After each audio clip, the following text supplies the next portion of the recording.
It has been said of Milton and Laurie Boniuk, they are the neighbors that any great institution would rejoice to have. In the medical community, Dr. Boniuk, the Carolyn F. Ellis Chair Professor of Ophthalmology at Baylor College of Medicine, is a respected eye surgeon and educator. Both he and his wife, Laurie, are extraordinary mentors to hundreds of medical residents. At Rice, they have passionately supported the promotion of religious tolerance and harmonious interactions between people of all faiths and beliefs. In 2004, the Boniuks made a gift to Rice to establish a center promoting deeper understanding of religious tolerance in the Houston community. Last year, they funded its expansion to promote tolerance on a global scale. Thanks to their generosity, the Boniuk Institute for the Study and Advancement of Religious Tolerance establishes Rice as a hub that advances understanding and offers a place for young people and adults to put ideas into practice. It is with the greatest pleasure that we honor Milton and Laurie Boniuk with the 2014 Meritorious Service Award. Please welcome Milton and Laurie Boniuk. Thank you so much. Laurie and I are so pleased to have been honored by this award.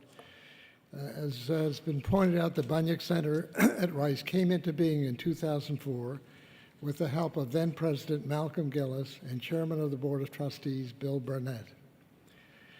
It took a long time for me to realize that little had been accomplished by the many organizations that were involved in attempting to eliminate hate speech and promote religious tolerance.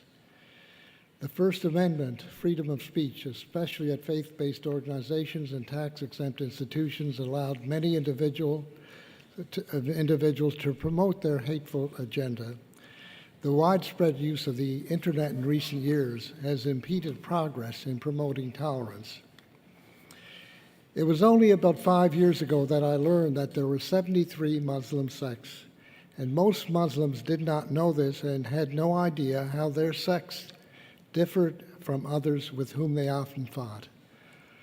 I also learned about the Ahmadiyya Muslim community, who are peaceful and patriotic toward the country in which they live. Unfortunately, for a number of reasons, they are not recognized as Muslims by other sects and have been persecuted, especially in Pakistan and Indonesia, the two most heavily populated Muslim countries.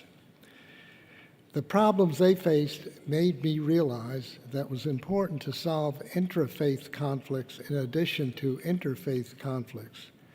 And this led to the first series of symposia on intra-faith conflicts in the Abrahamic religions, Judaism, Christianity, and Islam in 2011 and 2012, all sponsored by the Boniuk Center. As Rice's centennial drew near, President Lebron and I had several meetings wherein he proposed an expansion of the center to an institute that would be funded by a gift from Laurie and me of $28.5 million.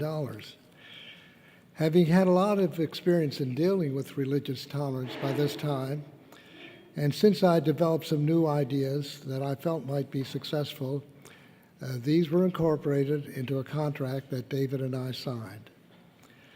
Laurie and I are very fond of David Lebron, and I must say that the commitment would not have been made without the encouragement from and our confidence in David. Hopefully, we have a bright future with new legislative and educational programs that will supplement the successful programs we have previously developed. We also plan new programs that will promote religious transformation with the help of new surveys on religious tolerance under the supervision of Dr. Elaine Eklund, one of our new co-directors. These programs will be described in more detail on our new website. I would also like to take this opportunity to thank Dr. Eklund and Dr. Don Morrison, our new co-directors, for their efforts, and I'd also like to thank Mike Pardee, who's been with us for the last 5 or 6 years, now Associate Director of Community Engagement, Laura Johnson, our new Associate Director of Operations, and B.J. Smith, who's not here but has been a long-time faithful employee. We are also grateful for the contributions of Charlie Landgraf. Charlie has done so much for the Boniuk Center In the past 5 or 6 years, he was on the board, and he's fortunate to have him now as chairman of the new advisory board, which also includes James Crownover and Malcolm Gillis, both leaders at Rice at the time the Boniuk Center was formed in 2004.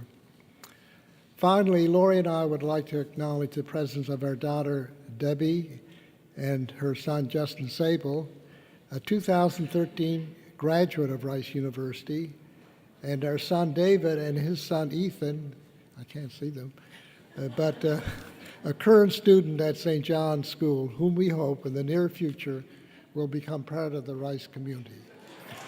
Thank you so much.